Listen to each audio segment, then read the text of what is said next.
ಎಲ್ರಿಗೂ ನಮಸ್ಕಾರ. ಇವತ್ತು ವಿಶ್ವ ಆರೋಗ್ಯದ ದಿನ. ಸೊ ಈ ದಿನದಂದು ನಾವು ಎಲ್ಲರೂ ಏನು ಪ್ರಾಮಿಸ್ ಮಾಡೋಣ ಅಂದರೆ ನಮ್ಮ ಆರೋಗ್ಯ ಮತ್ತು ಫಿಟ್ನೆಸ್ಸನ್ನು ಕಾಪಾಡಿಕೊಳ್ಳೋದ್ರ ಬಗ್ಗೆ ಆಲೋಚನೆ ಮಾಡೋಣ.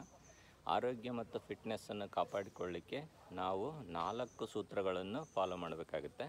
ಒಂದು, ನ್ಯೂಟ್ರಿಷನ್, ಏನು ಪೌಷ್ಟಿಕಾಂಶವಾದಂಥ ಆಹಾರ, ಅದು ಹೆಚ್ಚು ಪ್ರೋಟೀನು, ಒಳ್ಳೆಯ ಫ್ಯಾಟು ಮತ್ತು ಬೇಕಾದಷ್ಟು ಮಾತ್ರ ಕಾರ್ಬೋಹೈಡ್ರೇಟ್.